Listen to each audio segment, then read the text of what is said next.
यहाँ पर आप और प्रश्न बनाएंगे कि जो जो काम उसके छूट रहे हैं कि दिन का 1/24 हिस्सा, दिन का सोना, यहाँ पे लिख सकते हैं आप नहाना, तो दिन का 1/24 हिस्सा ऐसा लिख सकते हैं, फिर उसका उत्तर निकाल सकते हैं। तो 1 घंटा इसमें निकल गया, ये हो गया आपका नहाना।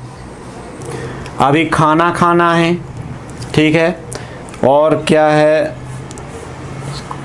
स्कूल जाना है अलग से, तो स्कूल का भी आप 3-4 घंटे पढ़ सकते हैं। होमवर्क का निकाल सकते हैं एक टाइम, टीवी देखने का भी निकाल सकते हैं।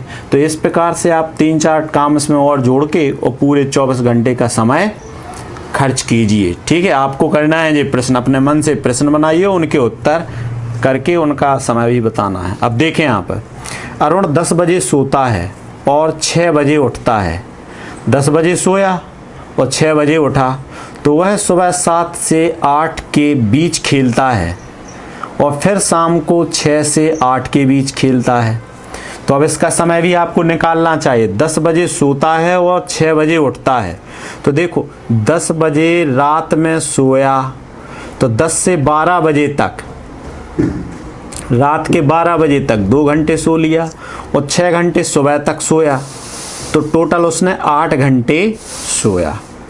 उसके बाद अब वह सुबह 7 से 8 के बीच खेलता है, यानी 7 से 8 के बीच, यानी 1 घंटा सुबह क्या करता है, खेलता है 1 घंटा, और फिर शाम को 6 से 8 के बीच खेलता है, तो शाम को 6 से 8 के बीच खेल रहा है, यानी 2 घंटे खेल रहा। तो टोटल खेलना उसका कितना हो गया, 1 घंटा और प्लस 2 घंटा बराबर 3 घंटे उसका कुल खेलना है। ठीक है, अब देखें आगे, एक दिन में 24 घंटे हैं, तो मैं दिन का 1/3 कैसे पता करूं? तो 24 घंटे का 1/3 कर दीजिए, का माने 3 हिस्से लगाइए 24 के और 1 हिस्सा उसमें से ले लीजिए। ठीक है, 3 एकम 3, 3 8 24 बराबर 8 घंटे। ऐसे निकाल सकते हैं गणित के तरीके से, नहीं तो आप क्या कर सकते हैं कि उसके 3 हिस्से लगाएंगे पूरे। ठीक है, इस प्रकार से आपका पेज नंबर 67 हुआ और पेज नंबर 68 आप ध्यान से देखें। स्कूल पत्रिका, स्कूल में पत्रिका आ रही है, ठीक है, बच्चों को पढ़ने के लिए, टीचर सभी लोग पढ़ने के लिए पत्रिका आ रही है या न्यूज़पेपर आ रहा है। ठीक है, उसको देखें। एक स्कूल ने साल के हर तिमाही में एक पत्रिका निकालने की सोची। एक स्कूल ने साल के हर तिमाही में एक पत्रिका निकालने की सोची, मतलब तिमाही का मतलब ती माने 3, माही माने माह है।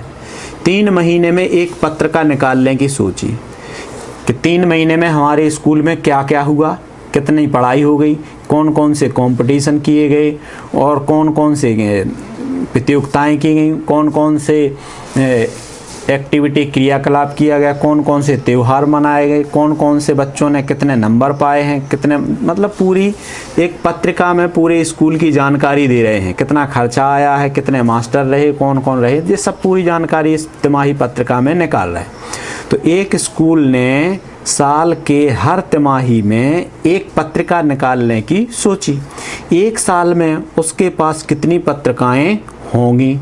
तो 1 साल मतलब 12 माह है, 1 साल बराबर 12 माह है, और 3-3 माह की कितनी तिमाही बनेगी? तो क्या करना पड़ेगा आपको, 3 से भाग देना पड़ेगा। 3 से भाग दे देंगे तो कितनी बन जाएंगी, 4 तिमाही। 4 तिमाही की कितनी पत्रिकाएं? जब 1 तिमाही में 1 पत्रिका, तो 4 तिमाही में 4 पत्रिकाएं। समझ में आ गया? फिर से पढ़ लो इसको। एक स्कूल ने 1 साल के हर तिमाही में एक पत्रिका निकालने की सोची। 1 साल में उनके पास कितनी पत्रिकाएं होंगी? तो 1 साल में उनके पास 4 पत्रिकाएं होंगी। अगर उन्हें साल के हर एक तिमाही में के अंत में पत्रिका छापनी है, तो कौन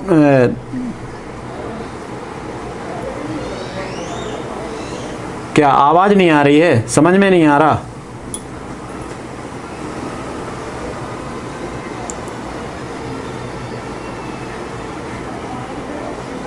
नेट पूरा को और कहीं खर्च कर दिया होगा नेट, इसलिए कट रही है।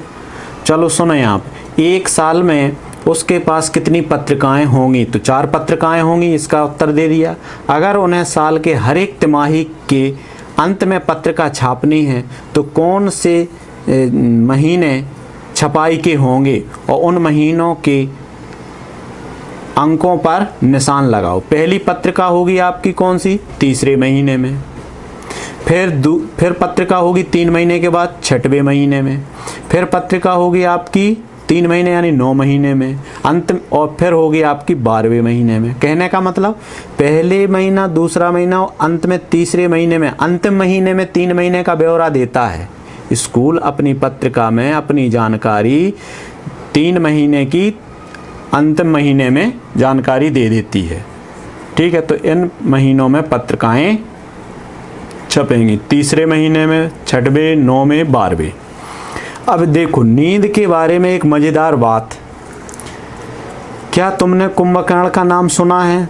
सब जानते हैं कुंभकर्ण रावण का भाई था और ये बहुत ही अन्याय अत्याचारी आदमी थे, पापी थे, अधर्मी थे, दुष्टी थे, अच्छे अधर्म पर चलते थे।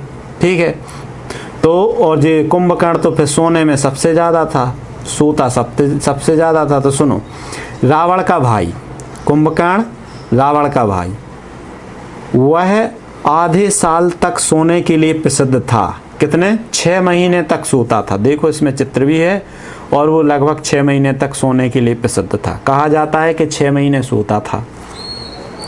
ज़्यादातर लोग एक दिन में 8 घंटे सोते हैं, तो वह एक दिन का कौन सा हिस्सा हुआ? 1/3। अरे 24 घंटे का 24 घंटे का क्या भाग बराबर 8। तो बराबर क्या आ जाएगा, अभी निकाला था गणित में कि क्या यहीं रहेगा, 24 का पक्षांतर भाग में चला जाएगा तो 8/24 हो जाएगा। 8 एकम 8, 8 3 24। तो तीसरा हिस्सा, ज़्यादातर लोग एक दिन में 8 घंटे सोते हैं, तो यह एक दिन का कौन सा हिस्सा है? 1/3। समझ में आ गया होगा। तो वो एक साल का कितना, तो वे एक साल में कितना सोते हैं? अगर 60 साल का व्यक्ति जरूर इतने साल सोया होगा। एक साल में कितने समय सोएगा? तो एक साल यानी 12 माह है, यहाँ पर लिख सकते हैं 12 माह का क्या बराबर, तीसरा हिस्सा एक साल का 1/3 सो रहा है, तो कितना हो जाएगा? 3 चौको 12 यानी 4 माह तक उसने सोया। अगर वो 60 साल का व्यक्ति है तो 60 साल का 1/3 सो रहा है, तो 3 एकम 3 20 साल, तो कितने साल सो रहा है? 20 साल तक वह सो रहा है। अब कुंभकर्ण क्या था? कुंभकर्ण भी आधा समय सोता था। जब 6 महीने सोता तो 6 महीने जगता है, तो उसने क्या सोया? आधे समय तक सोया। यानी अगर उसकी 60 साल की ज़िंदगी है तो कितना सोया? 30 साल। अगर उसकी 100 साल की ज़िंदगी है तो उसने कितना सोया? आधा सोया यानी 50 साल सोया। अब अगर व्यक्ति की 60 साल है और वो 1/3 सोता है तो 20 साल सोया। तो थोड़ा ज़्यादा कुंभकर्ण थोड़ा ज़्यादा सो रहा था। ठीक है, नॉर्मल आदमियों से। आगे देखें। अच्छा, एक प्रश्न था हमारा जो उसमें पूछा गया, उसने कहा था कि उनको 2 बराबर भागों में या 3 बराबर भागों में बांटना है। उत्तर कार्ड की पहेली, प्रश्न क्रमांक 61 पे, क्या तुम वर्ग डी में अटक गए थे? डी पर जहां हम लोग अटक गए थे, बिल्कुल सही कहा उसने। वास्तव में वह सबसे आसान था, लेकिन वही सबसे आसान था। जैसे ए के हमें ये सफ़ेद हिस्से के या खाली हिस्से के दो हिस्से करने थे, तो हमने कहा था कि इसको कोने से कोने मिला दो, दोनों बराबर हो जाएंगे। बी के खाली हिस्से के हमें 3 हिस्से करने थे, तो इसके इस प्रकार से कर दिए थे। और सी के हमें 4 हिस्से करने थे, तो हमने कहा था कि पहले उसके 4 हिस्से करो, फिर 4 में से वो टोटल हो जाते 12 हिस्से। 12 हिस्से में से 3 हिस्से सी इधर रख दो, 3 इधर रख दो, 3 इधर रख दो, 3 इधर, तो आपके हो जाते 4 हिस्से। और डी में कहा गया था कि इसको 7 हिस्सों में बराबर बांटना था। ठीक है, और विश्व रिकॉर्ड है इसका, उसमें बताया था कि 5 सेकंड में एक व्यक्ति ने इसको बराबर 7 हिस्सों में बांटा था। ठीक है, तो इस प्रकार से आपका ये पेज हो गया 68 नंबर। 68 के बाद आ जाते हैं हम 69 पर। 69 में देखेंगे, यहाँ चित्र आप देख रहे हैं, इसमें एक ठो टेबल है। यहाँ पर चीज़ें दी गई हैं, आलू, टमाटर, प्याज, गाजर, लौकी, और कीमत रुपए में किलो में दी गई है। टमाटर 12 रुपया किलो, आलू 10 रुपया किलो, प्याज 16 रुपया किलो, गाजर 18 रुपया किलो, लौकी 8 रुपया किलो। अब इसमें से कुछ हिसाब पूछेगा तो जोड़ बाकी गुणा भागी है, वो कुछ नहीं है। तो कीर्ति की खरीदारी सूची, अब देखें पीली सूची को देखो। इस पीली सूची को आपने देख लिया, उसमें सब जो लिखा है वो भी आपको समझ में आ गया होगा। 2 किलो टमाटर कितने के हैं, देखो कि 2 किलो टमाटर की कीमत कितनी है, या 2 किलो टमाटर कितने के हैं। तो जे 1 किलो टमाटर तो आपके 12 के हैं, तो 2 हो जाएंगे ज़्यादा के, 12 दूनी 24 रुपये के, यहाँ लग सकते हैं बराबर 24 रुपये। आधा किलो टमाटर कितने के होंगे, जब हम जानते हैं कि 12 रुपये का 1 किलो है, तो 12 का 1/2 कर देंगे, बराबर 6 रुपये आधा किलो। अब किरण को 2 सही 1/2 किलो टमाटर चाहिए, यानी 2 किलो भी चाहिए और आधा किलो भी चाहिए। ठीक है, यानी पूर्णांक, यानी ये पूरे भी चाहिए और कुछ हिस्सा भी चाहिए। चैप्टर का नाम है ना पूरे एवं हिस्से। तो 2 किलो तो पूरे चाहिए, तो 24 रुपये के हो जाएंगे, और आधा किलो आपके 6 रुपये के हो जाएंगे। तो आप 24 और 6 जोड़ेंगे तो 30 रुपये देने पड़ेंगे। किरण को 2.5 किलो टमाटर चाहिए, तो वे उसे कितने रुपए में मिलेंगे। देखो इसके आप वैसे भी लगा सकते हैं कि 2 किलो बराबर 24 रुपये, आधा किलो बराबर 30 रुपया, तो दोनों को जोड़ देंगे 24 धन 6 बराबर 30। और दूसरा तरीका है, इस भिन्न को मिश्र भिन्न को सरल में बदलो। पहले 2 दूनी 4 1 5, 5/2, और 1 किलो आ रहा है 12 रुपये का, तो 2.5 किलो आएंगे ज़्यादा के माने गुणा 2 एकम 2, 2 छक्के 12 और 5 छक्का 30 रुपया। इस तरीका का सवाल तो हम 5 की गणित में सीख चुके हैं पुरानी वाली में।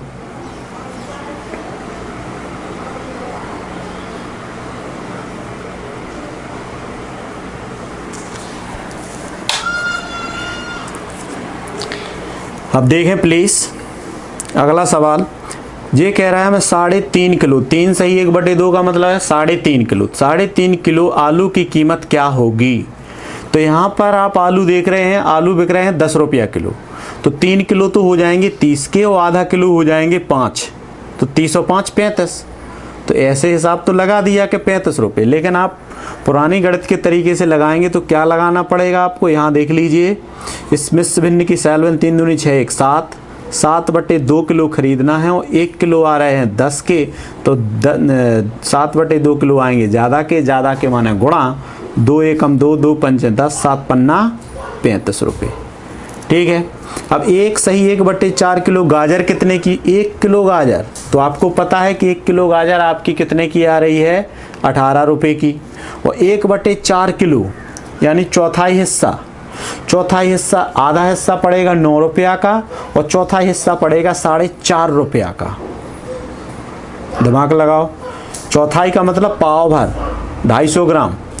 ठीक है, तो वो पड़ेगा आपका 4.5 रुपया जे हुआ, और 18 रुपया जे हुआ, तो 22 रुपया 50 पैसे का, 22 रुपया 50 पैसे का। अब इसको लगाएंगे गणित के तरीके से, तो इसकी पहले मिश्र भिन्न की सैल भिन्न बदलेंगे, तो कितना हो जाएगा 4 एकम 4 1 5, 5/4, और गुणा करना है कितने से 18 से, क्योंकि 1 किलो 18 का, तो 4/5 किलो ज़्यादा का। 2 से काटेंगे आ जाएगा आपका 2, 2 से काटेंगे 9, और 2 से काट दिया आ जाएगा 4.5। अब 4.5 का 5 में गुणा किया तो आ जाता है आपका 2250। अब इसमें 1 अंक बाद दशमलव, 2 अंक बाद दशमलव, देखो यहाँ पर अभी 1 अंक बाद दशमलव है, तो यहाँ पर आपका इतना ही रहेगा 1 अंक बाद दशमलव, यानी 22 रुपया 50 पैसा। अब ये 5 है, इसके आगे आप शून्य बढ़ा सकते हैं। 5 की गणित में आपने सीखा है कि अगर एक संख्या अगर दशमलव के तुरंत बाद है तो आगे शून्य भी बढ़ा सकते हैं, जितने चाहे अनगिनत शून्य बढ़ा सकते हैं। आगे देखें 4 नंबर का, उसने 4 सही 3/4 किलो लौकी खरीदी जिसकी कीमत, तो 4 किलो लौकी तो आसान है आपको खरीदना, 8 चौको 32 रुपया, ठीक है। लेकिन 3/4, अब 3/4 का मतलब क्या हुआ, पौन किलो, पौन मतलब 750 ग्राम, 750 ग्राम यानी 3 पाव। तो पूरे 4 पाव पड़ती है 8 रुपये की, तो 3 पाव पड़ेगी 6 रुपये की। तो 6 जे और 8 चौको 32, वो 32 और 6 टोटल हो जाएगा 38 रुपया। कितना हो जाएगा, 38 रुपीज़। लेकिन अब इसको गणित के हिसाब से लगाएं, क्योंकि वो आपको सरल नहीं है सवाल। देखो 4 चौका 16 और 3 19/4, इतने किलो खरीदना है। और 1 किलो कितने की आती है, 8 की। 8 एकम 4 एकम 4, 4 दूनी 8, 19 दूनी 38 रुपया। समझ में आ गया, 38 रुपये। अब देखें यहाँ पर 6 नंबर का, कीर्ति के हाथ में खरीदारी सूची को देखें। अब ये कीर्ति के हाथ की जो है वो जे वाली खरीदारी सूची देखना है, ठीक है। उसे यह सब खरीदने के लिए कितने रुपए देने पड़ेंगे। अब पूरे रुपए देना तो एक क्या बनाना पड़ेगा, एक बिल बनाना पड़ रहा है एक प्रकार से। कीर्ति के हाथ में सूची देखना है कि कौन सी चीज़ कितनी चाहिए और उसे सब खरीदने के लिए कितने रुपए देने पड़ेंगे। तो देखें, टमाटर चाहिए उसको 2 सही 1/4 यानी 2.25 किलो। तो यहाँ पर लिखना है टमाटर, कीमत है टमाटर की कितनी, 12 रुपया किलो, ठीक है। और ख़रीदा उसने कितना है, 2 सही 1/4। 2 सही 1/4 का मतलब हो गया 2 सही 1/4 यानी 4 एकम 4, 4 दूनी 8, 1 9। तो यहाँ पर लिखेंगे 9/4। अब 4 एकम 4, 4 × 12, 9 × 27, तो कितने रुपए के हैं, 27 रुपया 00 पैसा। अब गाजर खरीदी है उसने 3 सही 3/4 किलो, यहाँ पर लिखेंगे गाजर। तो गाजर की रेट पहले देखो कितनी है, गाजर की रेट है आपकी 18 रुपया प्रति किलो, और गुणा करना है उसकी उससे मात्रा से, वजन से। तो ये है 3 सही 3/4, तो 4 × 12 और 3, 4 × 12 और 3 15, 15/4। 4 एकम 4 और इसको चलो 2 से काटो, 4 2 दूनी और 4 नम 2 नम 18। अब हो जाएगा 15 नम्मा 135। 135 का आधा करना पड़ेगा, 136 होता तो हो जाता आपका बात। चलो इसको करके देखते हैं, ठीक है।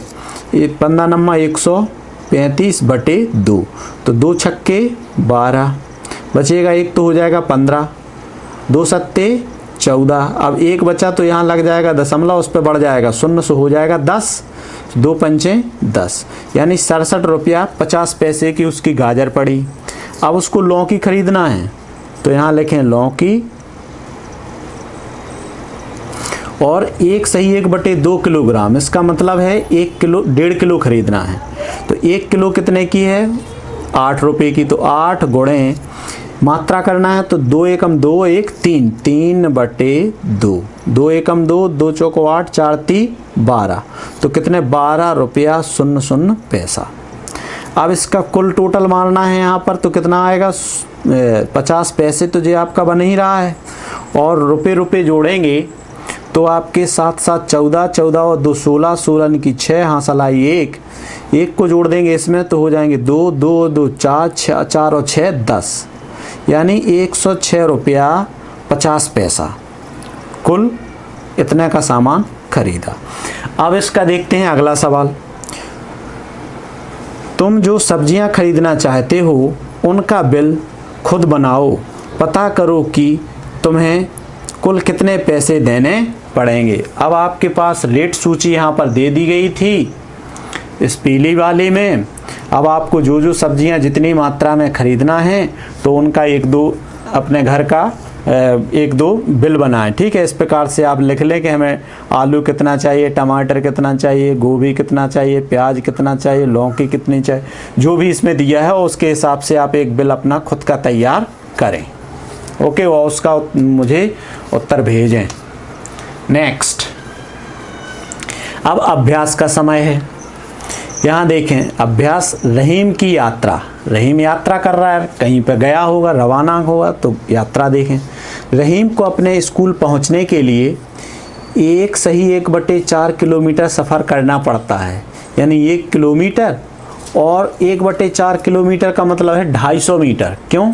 क्योंकि 1 किलोमीटर में 1000 मीटर होता है, आधे किलोमीटर में 500 मीटर होगा, तो 1/4 किलोमीटर में 250 मीटर होगा। यानी 1 किलोमीटर और 250 मीटर। ठीक है, उसे स्कूल जाने और वहाँ से घर आने में कुल कितनी दूरी तय करनी पड़ी। देखो, स्कूल तक जाने के लिए इतनी, तो फिर जब लौट के आएगा तो इतनी ही दूरी फिर तय करेगा। कहने का मतलब 1/4 धन फिर उतने 1/4। तो इसको क्या करना है? जोड़ना है। तो क्या करना पड़ेगा आपको? 2 तरीके हैं। पहले तो आप इस तरीके से जोड़ सकते हैं कि इसके सही सही जोड़ दो। तो सही सही जोड़ेंगे तो कितना हो जाएगा? 2। और 1/4 और 1/4 जोड़ेंगे तो हो जाएगा 1/2। कितना हो जाएगा? 1/2। कहाँ पढ़ा था? मान लीजिए एक हिस्से क्या किया है हमने, एक वस्तु के 4 हिस्से किए। अब एक हिस्से को कहेंगे 1/4, दूसरे को भी कहेंगे 1/4। अब दोनों को जोड़ देंगे तो पूरी वस्तु का 1/2 बन जाएगा। तो ऐसे भी जोड़ सकते। दूसरा तरीका, 4 एकम 4 और 1 5, 5/4 धन 4 एकम 4 और 1 5, 5/4। अब क्या होगा? इन दोनों को सजातीय भिन्न तो अंश अंश जोड़ के हर ज्यों का त्यों लिख जाएगा। तो 4 5 एकम, वो 5 और 5 10 और 4 ज्यों का त्यों। अब इसको हम मिश्र भिन्न, ये सरलतम भिन्न बना सकते, 2 से काट सकते, 2 2 पंचे 10। अब इसकी मिश्र भिन्न बना सकते, 2 का भाग 5 में देंगे, 2 बार जाएगा, 1 बचेगा, यहाँ रख देंगे और 2 ज्यों का त्यों। 2 सही 1/2। ठीक है, इस तरीके से भी आप कर सकते हैं। तो उसे स्कूल जाने और वहाँ से घर आने में कुल कितनी दूरी तय करनी पड़ी? 2 सही 1/2 किलोमीटर। 2 सही 1/2 किलोमीटर। अब दूसरा सवाल देखिए, कौन से सिक्के लता ने 7.250 रुपये में एक पेंसिल और एक कलम खरीदी। उसने कुल 10 रुपये दिए। दुकानदार ने उसे 58 और 54 के सिक्के वापस दिए। बताओ उसे कौन से सिक्के कितने मिले? 58 और 54 के सिक्के दिए, तो बताओ उसे कौन से सिक्के कितने मिले। Very good. सवाल में आपका क्या है? 10 रुपया है फिक्स, 10.00 आप लिख सकते हैं। इतना रुपया तो उसने किसको दिया? दुकानदार को।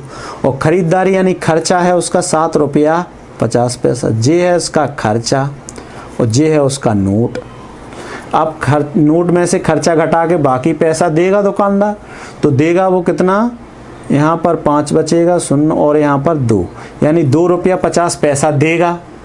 अब वो 58 और 54 दे रहा है। ठीक है, तो वो कई तरीके से चुका सकता है उस पैसों को। मान लीजिए उसको 2 रुपये की 58 देना है, तो कितनी देनी पड़ेगी? 58 मतलब 50 पैसा। तो 2 रुपये की अगर उसको चुकाना है, 2 रुपया 50 पैसा चुकाना है, तो देखो 4 58 और 2 54 भी दे सकता है। 4 58 का हो जाएगा 2 रुपया और 2 54 का 50 पैसा। 54 माने 25 पैसा। और अगर वो चाहे तो 5 58 ही दे सकता है। और अगर वो चाहे तो अगर पूरी 54 देना है उसको, तो फिर उसको 8 54 इसकी देनी पड़ेंगी और 2 54, तो टोटल उसको 10 54 देनी पड़ेंगी। ठीक है, तो कई तरीके से इसके 58 54 आगे पीछे खिसक के भी आपके उत्तर हो सकते हैं। ठीक है, फिर से देखो, लता ने 7.50 रुपये में एक पेंसिल और एक कलम खरीदी। उसने 10 रुपये का नोट दिया। दुकानदार ने उसे 58 और 54 के सिक्के वापस दिए। बताओ उसे कौन से सिक्के कितने मिले? ठीक है, तो 58 मिली हैं उसको, मान लीजिए 4, 54 मिली हैं 2, या फिर इस 58 से 54 आप बना सकते हैं। मान लीजिए अगर 2 58 दे रहा है तो फिर देना पड़ेगा 2 58 दे रहा, या 3 58 दे रहा है तो एक अठन्नी के 2 चवन्नी और जोड़ जाएंगे तो कितने 4 चवन्नी देनी पड़ेंगी। और अगर 2 अठन्नी दे रहा है तो फिर इसमें 2 और जुड़ जाएंगी तो 6 चवन्नी देनी पड़ेंगी। और अगर 1 अठन्नी दे रहा है तो उसे 8 चवन्नी देनी पड़ेंगी। और अगर चवन्नी दे रहा है तो 10 चवन्नी देनी पड़ेंगी। तो ये सवाल पूरा आपको तरीके से आ जाना चाहिए कि अगर कितने कितने क्या हो सकता है। देखें आगे, रेलवे स्टेशन पर कृपया ध्यान दीजिए, बेंगलोर से तिरुवनंतपुरम जाने वाली मंगलोर एक्सप्रेस आधा घंटे पीछे चल रही है। तो ये एक रेलवे स्टेशन का अनाउंसमेंट है, मतलब आप माइक से बोला जा रहा है, सबको यात्रियों को बताया जा रहा है कि बंगलोर से तिरुवनंतपुरम जाने वाली, तिरुवनंतपुरम केरल की राजधानी है और बंगलोर कर्नाटक की राजधानी। तो बंगलोर से तिरुवनंतपुरम जाने वाली उस ट्रेन का नाम है मंगलोर एक्सप्रेस, आधा घंटे पीछे चल रही है। ठीक है, अब समझ में आ गया। वो आज रेलगाड़ी देर से आ रही है, सही समय 6:45 बजे का है। 6:45 का मतलब क्या हुआ, 7 बजे में 15 मिनट कम, यानी 6:45 का सही समय है। आया समझ में? जी आपको क्लियर करना है कि 6:45 का मतलब 7 बजे में 15 मिनट कम, तो यानी 6:45। ठीक है, तो 6:45 उसका सही समय है। वो आधा घंटा देरी से आ रही है तो फिर वो आधा घंटा यहाँ अगर हम जोड़ देंगे तो फिर लेट वाला समय भी ज्ञात कर सकते हैं। तो कितना हो जाएगा जी आपका 5, 7 और 6। अब यहाँ पर आपके मिनट दिखाई दे रहे हैं। ठीक है, विजय से मैं कहता रहता था कि 60 मिनट से ज़्यादा नहीं हो सकती, तो इसमें 75 मिनट में आप 60 घटा देंगे तो बचेंगे आपके 15 मिनट। और 60 मिनट का जो 1 घंटा आपका कहाँ चला जाएगा, 6 में जुड़ जाएगा, यानी 7:15। तो फिर वो आधा घंटा लेट होकर वह कब आ रही है प्लेटफॉर्म पर, वह आ रही है 7:15 पर। समझ में आ गया होगा जी सवाल। बहुत अच्छा घुमाता है, इसमें मज़ा आ जाता है। अब का को देखें, अब वो काफ़ी चीज़ें पूछेगा तो वो आपको बताने की कोशिश करना है। रेल के आने का अनुमानित समय क्या होगा। अनुमानित मतलब लगभग देर हो जाने के कारण, तो क्या होगा अनुमानित 7:15 अनुमानित समय है। अब नाजिया इस स्टेशन से 2 घंटे बाद दूसरे स्टेशन पर उतरेगी, यानी 2 घंटे 30 मिनट बाद दूसरे स्टेशन पर उतरेगी। तो कितने बजे उतरेगी, तो भाई 7:15 बजे तो वो क्या है इस स्टेशन से बैठी, 7:15। और इसमें जोड़ना है 2 घंटे 30 मिनट, ये आधा घंटे मतलब 30 मिनट, 2 घंटे पूरे हैं, तो 2 घंटे 30 मिनट जोड़ दीजिए तो बराबर कितना आ जाएगा आपका 9:45। 15 और 30 45, तो 9:45 पर वह दूसरे स्टेशन पर उतरेगी। अगला सवाल देखो, साजी को इस रेल से एर्नाकुलम पहुंचने में 5 घंटे लगेंगे। साजी को इस रेल से एर्नाकुलम पहुंचने में 5 घंटे लगेंगे, तो वह कितने बजे एर्नाकुलम पहुंचेगी।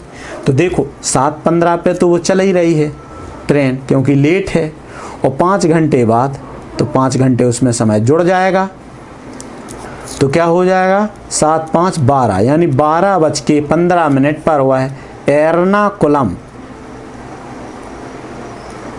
पहुंचेगी। 12:15 पर एर्नाकुलम पहुंचेगी। ठीक है, इस प्रकार से आपका ये चैप्टर हो गया है, और मैं आशा करता हूं कि यह चैप्टर आपको अच्छे तरह से समझ में आ गया होगा। और जिस तरीके से मैंने आपको इसमें कहा है कि इस चैप्टर को ऐसा करना है, सभी के उत्तर लिखना है, एक भी चीज़ नहीं छोड़ना है, तो वो आप करें। ठीक, हाँ बोलें आप।